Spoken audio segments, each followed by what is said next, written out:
एक बार फिर आप सभी को प्रभु यीशु मसीह के जीवित, पवित्र और सामर्थी नाम में जय मसीह की। धन्यवाद करते हैं प्रभु ने कि एक और मौका उसने हमारे को दिया कि हम उसके चरणों में उपस्थित हैं। ये हमारी कोई योजना नहीं, हमारे कोई धर्म के काम नहीं, हमारी कोई सामर्थ्य नहीं, ये हमारे परमेश्वर की योजना थी कि हम यहाँ पे इकट्ठा हों और उसके लिए आराधना स्तुति करें, उसकी महिमा में गाएं, अपने विनती निवेदन प्रार्थनाएं धन्यवाद के साथ उस तक पहुँचाएँ। ये सब हमने किया। अब समय है जबकि प्रभु चाहता है उसके वचन के द्वारा हम उसकी वाणी को सुने। जो सबसे उत्तम समय है हमारे जीवन का, जो मरियम ने चुन लिया था, उसके चरणों में बैठी और परमेश्वर ने मार्था से कहा, हे मरियम, हे मार्था, तू बहुत सी बातों की चिंता करती है। परमेश्वर को पता है हम बहुत सी बातों की चिंता करते हैं, लेकिन वो कहता है कि उत्तम भाग तेरी बहन ने चुन लिया है। आज वो ही उत्तम भाग मैंने और आपने चुना है, और प्रभु हमें भी कहता है कि हमने इस उत्तम भाग को चुन लिया है। तुम्हें बहुत सी बातों की चिंता करने की आवश्यकता नहीं है। ये चिंता तो अन्य लोग भी करते हैं जो प्रभु के चरणों में नहीं है। प्रभु का वचन कहता है कि तुम्हें चिंता करने की ज़रूरत नहीं है। तुम सिर्फ धर्म और धार्मिकता की खोज करो, बाकी सब चीज़ें तुम्हारे अपने आप पीछा करेंगे। तुम्हें किसी बात की, किसी चीज़ की पीछा करने की आवश्यकता नहीं है। आज हमने नीति वचन में से पढ़ा, उसका 3रा अध्याय, उसकी मेमोरी वर्स 5 और 6 जो हमने पढ़ी है, जिसे मिल जाती है जोर से पढ़ दे। नीति वचन उसका 3रा अध्याय 5 और 6। तू अपनी समझ का सहारा ना लेना, वरन संपूर्ण मन से यहोवा पर भरोसा रखना, उसी को स्मरण करके सब काम करना, तब वह तेरे लिए सीधा मार्ग निकालेगा। आइए हम प्रार्थना करें। धन्यवाद पिता परमेश्वर, धन्यवाद करते हैं प्रभु तेरे वचन के पढ़े और सुने जाने के लिए, जो पवित्र है, जो जीवित है, जो सामर्थ्य है, जो निश्चय अपना काम करते हैं। आज ये वचन हमारे हृदय में काम करने पाए पिता परमेश्वर, कायल करने पाए, कन्विक्ट करने पाए, हमारे हृदय में परिवर्तन लाने पाए, हमारे जीवन में परिवर्तन लाने पाए। प्रभु हमें तेरी सामर्थ्य में, तेरे विश्वास में बढ़ाने पाए और तेरी समानता की ओर ले चले पिता। धन्यवाद के साथ आए हुए प्रत्येक जन को तेरे हाथों में सौंपता हूँ प्रभु। प्रत्येक के हृदय की भूमि को तैयार करना कि वचन का बीज पड़े तो नाश ना हो, बल्कि बहुत सा फल लाए प्रभु, जैसे पिता की इच्छा है प्रभु। धन्यवाद करता हूँ पिता परमेश्वर, तूने मुझे एक बार फिर विश्वास योग्य जाना है, सामर्थ्य है और यहाँ खड़ा किया है, ताकि पिता परमेश्वर तेरे वचन में से तेरी वाणी प्रभु इन होठों से निकलने पाए। ये अशुद्ध होठ पिता परमेश्वर इस योग्य नहीं, तो अपने वेदी के शोलों से इन्हें छू के ये पवित्र हो जाए, और जो कुछ इनमें से निकले वो शुद्ध, पवित्र और कन्विक्ट करने वाली तेरी वाणी हो प्रभु, जिसे हम सुन के पिता परमेश्वर अपने जीवन में परिवर्तन लाए प्रभु। कोई संसारिक बात नहीं, कोई शारीरिक बात नहीं, कोई कानों की खुजली मिटाने वाली बात नहीं, सिर्फ और सिर्फ प्रभु तेरा कड़ा वचन पिता परमेश्वर हम सुनने पाए। आदर महिमा तुझे देते हुए धन्यवाद के साथ प्रभु यीशु के नाम से मांगते हैं, आमीन। धन्यवाद प्रभु, धन्यवाद। नीति वचन हम सब जानते हैं राजा सुलेमान के द्वारा लिखे गए। राजा सुलेमान जो दाऊद का पुत्र था, जब हम वचन पढ़ते हैं तो हम उसमें पढ़ते हैं दाऊद ने अपने पुत्र के लिए प्रार्थना की कि प्रभु तू इसे अपने मार्ग की शिक्षा देना, इसे अपने मार्गों में चलाना। और जब राजा सुलेमान बड़ा हो गया तो उसने भी प्रार्थना की कि तू मुझे अच्छी बुद्धि देना, अच्छी समझ देना कि मैं अपनी प्रजा का न्याय सही से कर सकूं। परमेश्वर ने उससे पूछा, तू मांग, तुझे क्या चाहिए, मैं तुझे दूंगा। लेकिन उसने धन संपत्ति नहीं मांगी, कोई बड़ी वैभव नहीं मांगा, कुछ नहीं मांगा। उसने कहा मुझे अच्छी बुद्धि दे, और परमेश्वर ने उसे अच्छी बुद्धि तो दी, साथ में उसे इतना महान किया जिसके विषय में लिखा है कि उसके जैसा राजा आज तक पृथ्वी पे कोई नहीं हुआ। जितना सामर्थ्य वो था, जितनी धन संपत्ति उसके पास थी, और उसी राजा के द्वारा वो बुद्धि पाके जो परमेश्वर ने उसको दी थी, ये नीति वचन लिखे गए हैं।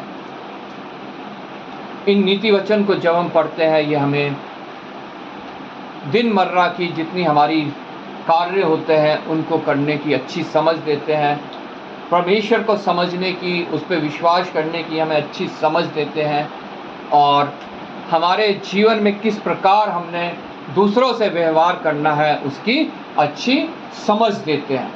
यहाँ पे जब हम नीति वचन 3 को पहले आज से पढ़ते हैं, लिखा है, हे मेरे पुत्र, मेरी शिक्षा को ना भूलना, अपने हृदय में मेरी आज्ञाओं को रखे रहना। हे मेरे पुत्र, आज परमेश्वर मुझसे और आपसे कह रहा है, हे मेरे पुत्र, हे मेरी पुत्री, मेरी शिक्षा को ना भूलना।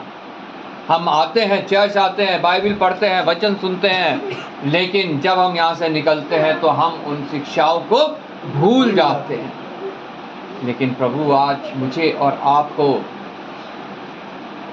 कह रहा है, निवेदन कर रहा है कि हे मेरे पुत्र, हे मेरी पुत्री, मेरी शिक्षा को ना भूलना। क्या करना है उसको? अपने हृदय में मेरी आज्ञाओं को रखे रहना।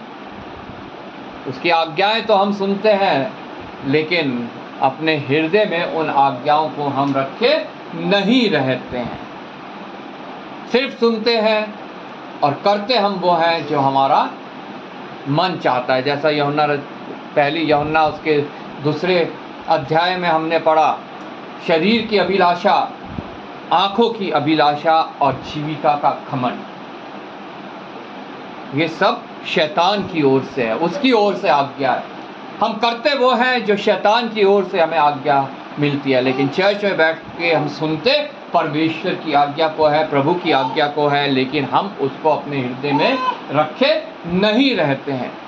प्रभु यीशु मसीह ने अपने पिता की आज्ञा अपने हृदय में रखी रही, इन वचनों को अपने हृदय में रखे रहा, और परीक्षा के समय जब शैतान आया तो उसने इन वचनों के द्वारा उस पर विजय पाई। शैतान हमारे पास भी आता है, लेकिन हमारे हृदय में जब वचन नहीं होते हैं तो हम उस पर विजय नहीं पा सकते हैं। हम उसकी आज्ञाओं को अपने हृदय में नहीं रखे रहते हैं, तब हम जो है उससे पराजय को प्राप्त करते हैं और अनंत मृत्यु को प्राप्त करते हैं। लेकिन प्रभु का वचन कहता है, हे मेरे पुत्र, मेरी शिक्षा को ना भूलना, अपने हृदय में मेरी आज्ञाओं को रखे रहना। प्रभु के वचन को सुनकर उसे अपने हृदय में रखना बहुत आवश्यक है। शद्रक, मेशक, अबेदनगो ने परमेश्वर की आज्ञा को सुना, उसके वचन को सुना और उनको अपने हृदय में रखा। जब वो गुलाम बन के गए, वहाँ पे वचन नहीं था, ना कोई सुनाने वाला था, ना पढ़ने के लिए था, लेकिन उनके हृदय में उसका वचन था, उसकी आज्ञाएं थी। सोने की मूरत के आगे उन्हें दंडवत करने को कहा गया, लेकिन उन्होंने इनकार कर दिया कि अपने परमेश्वर को छोड़ हम किसी के आगे दंडवत नहीं करेंगे, क्योंकि उन्होंने परमेश्वर की आज्ञा को अपने हृदय में रख रखा था कि मुझे छोड़ किसी को परमेश्वर करके तू दंडवत ना करना। हालेलुया। और उन्हें यहाँ तक यकीन था कि हमारा परमेश्वर हमें उस 7 गुना भड़की हुई भट्टे की आग से भी बचा सकता है। और उन्हें ये था, अगर ना भी बचाए तब भी वो हमें ग्रहण करेगा अनंत सिवानों में, जो अनंत जीवन के लिए वो हमें स्वीकार करेगा, क्योंकि उसकी आज्ञाएं हमने अपने हृदय में रख छोड़ी है और उसके विरोध में हम कोई भी काम नहीं करेंगे। उन्होंने राजा से कहा, अगर वो हमें ना भी बचाए तब भी हम तेरी मूरत के आगे दंडवत नहीं करेंगे, और 7 गुना धधकते भट्टे पे उन्हें डाल दिया गया। राजा ने खुद गवाही दी। हमने कितने लोगों को डाला था इसमें? सिपाहियों से पूछा, उन्होंने कहा 3। राजा ने खुद गवाही दी, मैंने इसके अंदर 4 लोगों को देखा, और उस चौथे का रूप ऐसा है जैसा परमेश्वर का पुत्र। हालेलुया।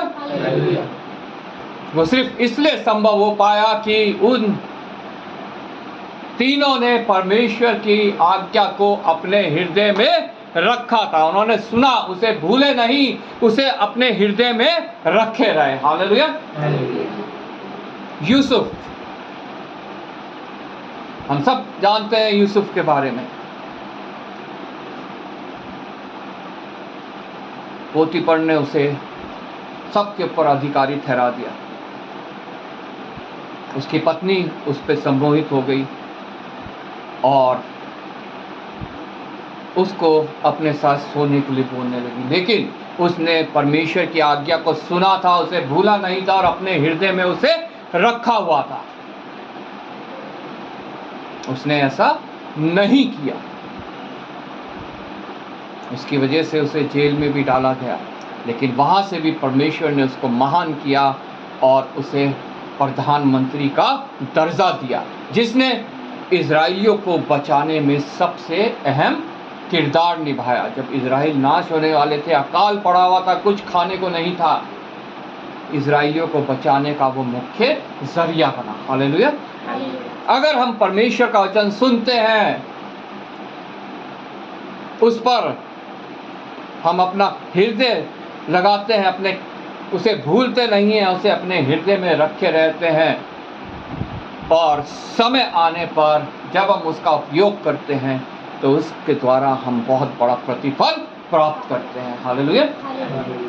वो प्रतिफल चाहे हमें आज इस पृथ्वी पर दिखाई ना दे, लेकिन जब हम ये शरीर छोड़ेंगे तो वो प्रतिफल हमारे को निश्चय मिलेगा। हालेलुया। हे मेरे पुत्र, मेरी शिक्षा को ना भूलना, अपने हृदय में मेरी आज्ञाओं को रखे रहना। आमीन। दानियल ने भी ऐसा ही किया। सिंह की मांग से कबूल थी, लेकिन अपने परमेश्वर की आज्ञा उल्लंघन उसे मंजूर नहीं थी, लेकिन परमेश्वर ने उन सिंह के मुंह को उसके लिए बंद कर दिया। और जिन्होंने उस पर दोष लगाया था, जब उनको डाला गया, वो पैंदे तक भी नहीं पहुंचे, उनकी हड्डियां तक साफ हो गई। राजा भी व्याकुल था उसे उस मान में डाल के, और रात भर सो नहीं पाया, और तड़के ही भाग के वहां गया और उसने पुकारा, दाऊद, हे दानियल, हे दानियल। और दानियल ने कहा, जिसकी मैं उपासना करता हूं, उसने सिंह के मुंह को बंद कर दिया। और राजा ने उसे निकलवाया और उसने जिन्होंने उस पर इल्जाम लगाया था उसको उसमें डलवा दिया। हालेलुया। कितना अनुग्रहकारी, कितना प्रेम करने वाला परमेश्वर है मेरा और आपका। लेकिन उसकी कुछ शर्तें भी हैं। हे मेरे पुत्र, मेरी शिक्षा को ना भूलना, अपने हृदय में मेरी आज्ञाओं को रखे रहना। आज मुझे और आपको जांचना है अपने आप को, हम उसकी शिक्षा को कहीं भूलते तो नहीं हैं, या फिर हम उसको अपने हृदय में रखे रहते हैं और समय आने पर हम उसका उपयोग करते हैं, उसका इस्तेमाल करते हैं। आमीन। दूसरी आयत में लिखा है, क्योंकि ऐसा करने से तेरी आयु बढ़ेगी और तू अधिक कुशल से रहेगा। दो आशीषें इसमें लिखी हैं। अगर हम प्रभु का वचन भूलेंगे नहीं, उसे अपने हृदय में रखे रहेंगे, तो उसके द्वारा हमारी आयु बढ़ेगी। सब चाहते हैं कि हमारी आयु लंबी हो। अभी अपने भजन संहिता में भी पढ़ा कि हमारी प्रभु ईश्वर हमें दीर्घ आयु देता है और अपने उद्धार का दर्शन हमें दिखाता है। उसके लिए हमारे को उसकी आज्ञाओं को मानना, उसकी आज्ञाओं को अपने हृदय में रखना, उसे ना भूलना बहुत आवश्यक है। अगर हम चाहते हैं हमारी आयु बढ़े, और आयु बढ़े और उसके साथ साथ हम अधिक कुशल से रहें। जब हम देखते हैं मनुष्य की आयु बढ़ती है तो वो कुशल से नहीं रह पाता है, बीमारियां लगने लगती है, परेशानियां आने लगती हैं, मोहताजगी आने लगती है, शरीर क्षीण पड़ जाता है, कमज़ोर पड़ जाता है। लेकिन प्रभु का वचन कहता है, अगर हम उसकी आज्ञाओं को ना भूलें, उसकी शिक्षाओं को ना भूलें और उसे अपने हृदय में रखे रहें, तो वो हमें सामर्थ्य देता है, हमें बल देता है। हमारी जब आयु बढ़ती है तब भी हम लहराते रहते हैं। हालेलुया। फलवंत रहते हैं और दूसरे हमारे नीचे आके छाया को पाते हैं। हालेलुया। प्रभु ने मुझे और आपको यूं ही इस पृथ्वी पर नहीं ठहराया है, यूं ही इस पृथ्वी पर नहीं भेजा है। उसका हमारे को इस पृथ्वी पर रखने का एक मकसद है। संत पौलुस कहता था, वचन में लिखा है कि जीना मेरे लिए भला है और लेकिन मरना मेरे लिए और भी भला है। हालेलुया। तो उसने प्रार्थना की कि इस शरीर को, इस पाप सहित शरीर को मुझसे दूर कर, लेकिन परमेश्वर ने उसे इस पृथ्वी पर बुजुर्गी तक रखा, तभी उसके द्वारा परमेश्वर का एक मकसद था, एक कार्य को पूरा करना था। आज मेरा और आपका भी इस पृथ्वी पे परमेश्वर ने एक मकसद से रखा है। नहीं तो अगर हमारा इस यहाँ मकसद नहीं होता, प्रभु हमें कब का अपने पास बुला लेता कि हम और पाप ना करें, हम पाप में ना पड़े और हम पवित्र ही उसके पास बुला लिए जाए। लेकिन उसने हमें रख छोड़ा है ताकि हम उसकी उस ग्रेट कमीशन को पूरा करें जो वो हमें चाहते समय दे के गया कि जाओ जाति जाति के लोगों को मेरे चेला बनाओ और जो मेरी बातें माने उन्हें पिता, पुत्र और पवित्र आत्मा के नाम से बपतिस्मा दो। वो कार्य प्रभु चाहता है जब हमारी उम्र बढ़े, जब हम पृथ्वी पर दिन ब दिन अपना जीवन बिताए, तो उस कार्य को भी हम करते जाएं, क्योंकि ये परमेश्वर की आज्ञा है जिसके विषय में लिखा है हमें भूलना नहीं है, उसे अपने हृदय में रखे रहना है। हालेलुया। और जब मौका मिले हमें उसको पूरा करना है, अपने मुंह को खोलना है, दूसरों को बताना है प्रभु यीशु के बारे में। तब हम दीर्घायु होंगे, हमारी आयु बढ़ेगी और हम अधिक कुशल से रहने पाएंगे। तीसरी आयत में लिखा है, कृपा और सच्चाई तुझसे अलग ना होने पाए, वरन उनको अपने गले का हार बनाना और अपनी हृदय रूपी पट्टियों पर लिखना। Praise Lord. कृपा और सच्चाई हमसे दूर होने ना पाए, हम किसी का साथ अन्याय ना करें, हम किसी का नुकसान ना करें। करना तो दूर, हमें ऐसा सोचना भी नहीं है, किसी के बारे में बुरा, किसी के नुकसान के बारे में। ये कार्य मसीही लोगों का नहीं है। वो सब के लिए प्रार्थना करते हैं, वो सब की भलाई चाहते हैं, वो सब का छुटकारा चाहते हैं, वो चाहते हैं सब जन जो है अनंत जीवन को ग्रहण करने पाए। हालेलुया। तो तू परमेश्वर और मनुष्य दोनों का अनुग्रह पाएगा, तू अति बुद्धिमान होगा। हम सब चाहते हैं परमेश्वर और मनुष्य का अनुग्रह हमें मिलता जाए और हम बुद्धिमान हो, लेकिन हम इन कार्यों को करना नहीं चाहते। हम ना प्रभु की शिक्षा को अपने हृदय में रखना चाहते हैं, ना ही हम कृपा और सच्चाई से लिपटे रहना चाहते हैं। लेकिन हम ये ज़रूर चाहते हैं कि हम परमेश्वर और मनुष्य की दृष्टि में अनुग्रह को पाएं। मरकुस रचित सुसमाचार उसके 2:52 में लिखा है, वो बालक बढ़ता गया और परमेश्वर और मनुष्य के दृष्टि में अनुग्रह पाता गया। किस बालक के विषय में लिखा है? वो प्रभु यीशु मसीह के बारे में, क्योंकि उसने पिता की शिक्षा को सुना, उसे भूला नहीं, उसको अपने हृदय में रखे रहा। तो मरकुस 2:52 में उसके लिए लिखा कि वो बढ़ता गया, परमेश्वर और मनुष्य की दृष्टि में अनुग्रह पाता गया। और अगर हम भी चाहते हैं कि हम परमेश्वर में बढ़ते जाएं, मनुष्य परमेश्वर और मनुष्य की दृष्टि में अनुग्रह पाते रहें, तो हमें भी जो है परमेश्वर की आज्ञाओं को अपने हृदय में रखना बहुत आवश्यक है। हमें भी बहुत आवश्यक है कि हम उसको भूलें नहीं और अति बुद्धिमान बनते जाएं, परमेश्वर की बुद्धि में बढ़ते जाएं। परमेश्वर का वचन कहता है किसी को अगर बुद्धि की घटी है तो वो परमेश्वर से मांगे जो बिना उल्हाना किए देता है। संसारिक बुद्धि नहीं, संसारिक समझ नहीं, वो मृत्यु तक ले जाती है। लेकिन परमेश्वर की ओर से जो बुद्धि, जो समझ मिलती है, वो हमें अनंत जीवन तक ले जाने के लिए है। आमीन। तू, 5वीं है, तू अपनी समझ का सहारा ना लेना। लेकिन अरे हम से ज़्यादा समझदार कौन है? मैं सबसे समझदार हूँ। प्रत्येक मनुष्य में ये होता है, मुझसे समझदार कोई नहीं है। कोई हमारे तरीके से कार्य को नहीं करता है तो वो हमारे लिए बेवकूफ़ है।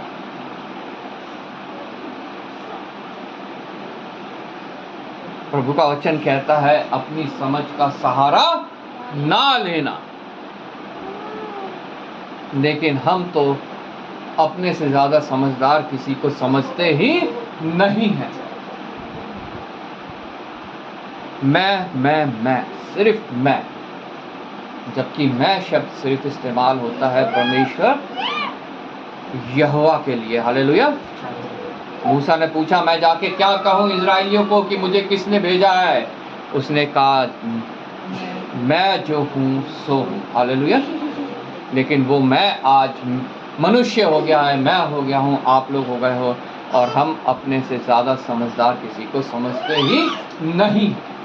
लेकिन प्रभु का वचन कहता है अपनी समझ का सहारा ना लेना। अपनी समझ को तुम जीरो कर दो। अपनी समझ को तुम जीरो कर दो। तुम समझदार नहीं हो। मैंने मूर्खों को चुन लिया ताकि बुद्धिमानों को लज्जित करूं। जो समझता है मैं समझदार हूं, परमेश्वर उसको लज्जित करेगा। हालेलुया। अपनी समझ का सहारा ना लेना, परंतु संपूर्ण मन से यहोवा पर भरोसा रखना। आमीन। संपूर्ण मन से। ये नहीं कि एक मन हमारा आ रहा है कलीसिया में प्रार्थना करने के लिए कि इससे हमारा कुछ छुटकारा हो जाएगा, लेकिन बाहर निकल के हमें कोई कहता है फलाने जगह जाके माथा टेक दे, वहां तेरा छुटकारा हो जाएगा, हम वहां भी पहुंच जाते हैं। संपूर्ण मन से यहोवा पर भरोसा रखना एक बहुत बड़ी शर्त है ये परमेश्वर से कुछ ग्रहण करने की, कुछ प्राप्त करने की। लेकिन जब हम संपूर्ण मन से यहोवा पर भरोसा नहीं रखते हैं तो हम उससे कुछ भी प्राप्त नहीं कर सकते। प्रभु का वचन कहता है दो चित्तों के लिए मेरे पास कुछ भी नहीं है। जो दो नाव में सवार होता है वो हमेशा डूबता है। संपूर्ण मन से यहोवा पर भरोसा रखना। अगर हम छुटकारा पाना चाहते हैं तो हमें संपूर्ण मन से उसके ऊपर भरोसा रखना बहुत आवश्यक है। ये नहीं कि हम प्रार्थना भी कर रहे हैं, कलीसिया में भी आ रहे हैं, लेकिन यहाँ से निकल के हम और जगह जाके भी मत्था टेक रहे हैं, और जगह जाके भी डुबकी लगा रहे हैं, और जगह जाके भी सीढ़ियों पर लुढ़क रहे हैं। संपूर्ण मन से यहोवा पर जिसने भरोसा रखा है उसने निश्चय जो है छुटकारे को प्राप्त किया है। हालेलुया। तू अपनी समझ का सहारा ना लेना, लेकिन हम लेते हैं अपनी समझ का सहारा। अरे जाके फलानी जगह चादर चढ़ा देते हैं, हमारा छुटकारा हो जाएगा। अरे फलानी जगह बाबा से जाके झाड़ फूक करा लेते हैं, हमारा छुटकारा हो जाएगा। फलानी नदी में जाके डुबकी लगा लेते हैं, हमारा छुटकारा हो जाएगा। लेकिन हम उसको भूल जाते हैं जिसने इन सब को उत्पन्न किया है। हालेलुया। इन सब की सृष्टि की है। हम उसकी सृष्टि की हुई चीज़ों को तो सम्मान देते हैं, लेकिन जिसने सृष्टि की उसको सम्मान देना हम भूल जाते हैं। तू अपनी समझ का सहारा ना लेना, वरन संपूर्ण मन से यहोवा पर भरोसा रखना। जांचिए, मैं अपने आप को जांचूंगा, आप लोग अपने आप को जांचिए। क्या हम संपूर्ण मन से यहोवा पर भरोसा रखते हैं कि नहीं रखते हैं? या हम दो चित्ते हैं? हम यहाँ भी माथा टेकने आते हैं, हम वहाँ भी माथा टेकने जाते हैं, हम तीसरी जगह भी जाएंगे, हम चौथी जगह भी जाएंगे। हम अपनी समझ का सहारा लेंगे, हम भेड़ चाल में शामिल होंगे। मसीह जीवन भेड़ चाल का जीवन नहीं है। मसीही जीवन इंडिविजुअल जीवन है। समूह को मसीह जो है वो छुटकारा नहीं देता। मसीह इंडिविजुअल जन को छुटकारा देता है, जो उस पर संपूर्ण मन से विश्वास करता है, उस पर भरोसा रखता है और उसके उस उत्तम इंतजाम को ग्रहण करता है जो मनुष्य के छुटकारे के लिए है। उसके पुत्र को जो मेरे लिए आया, मेरे लिए मारा गया, मेरे लिए गाड़ा गया, मेरे लिए तीसरे दिन जी उठा, जिसका विश्वास ये है, परमेश्वर उसको छुटकारा देता है। किसी भेड़ चाल को छुटकारा नहीं देता, किसी समूह को छुटकारा नहीं देता, इंडिविजुअली वो प्रत्येक को छुटकारा देने वाला परमेश्वर है। पिता पुत्र का छुटकारा नहीं करवा सकता, पुत्र पिता का छुटकारा नहीं करवा सकता, पति पत्नी का नहीं करवा सकती और पत्नी पति का नहीं करवा सकता, ना माँ बेटे का, ना बेटा माँ का। हालेलुया। हम सबको अपना जवाब खुद देना है उसके समक्ष। जब ये देह खत्म होएगी, हमें अपना जवाब उसके समक्ष खुद देना है, जब उसका दूसरा महिमा में आगमन होगा। क्या शब्द हम सुनेंगे?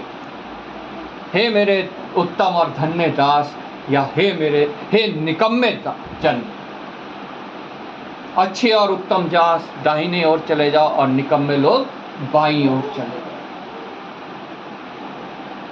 बाईं ओर वाले उस अनंत अग्नि में जाएंगे जो शैतान और उसकी सेना के लिए तैयार की गई, और दाईं ओर आले प्रभु यीशु मसीह के साथ हमेशा अनंत जीवन में दाखिल होंगे। हालेलुया।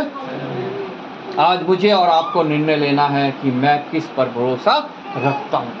तू अपनी समझ का सहारा न लेना, वरन संपूर्ण मन से यहोवा पर भरोसा रखना, उसी को स्मरण करके सब काम करना, तब वह तेरे लिए सीधा मार्ग निकालेगा। जो कुछ हम इस पृथ्वी पे करें, हमें ये याद रख के करना है कि हम प्रभु यीशु के लिए इस कार्य को कर रहे हैं। हालेलुया।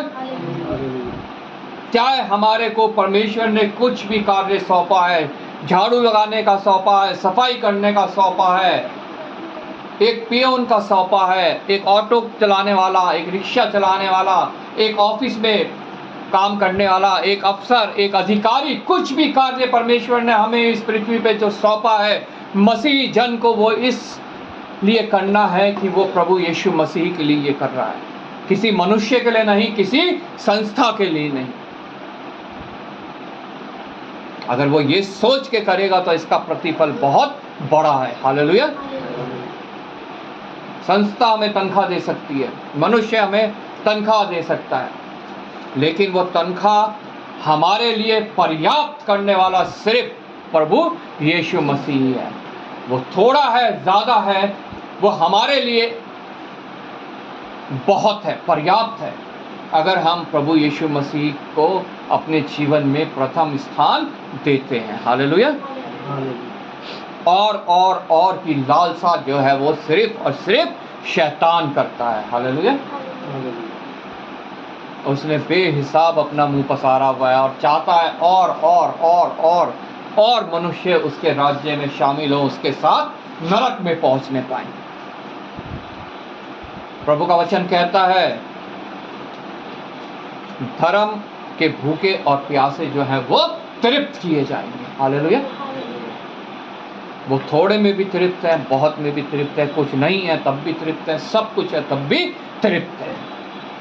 और पृथ्वी पे कोई मनुष्य जो है वो तृप्त नहीं किया जाएगा, और किसी मनुष्य को कभी संतोष नहीं होगा, चाहे वो अंबानी हो, चाहे अडानी हो, चाहे और कोई हो। जितना मर्जी धन उनके पास आ जाए, वो कभी भी संतोष नहीं करेंगे, कभी भी तृप्त नहीं होंगे, अगर प्रभु यीशु मसीह उनके जीवन में नहीं है। लेकिन एक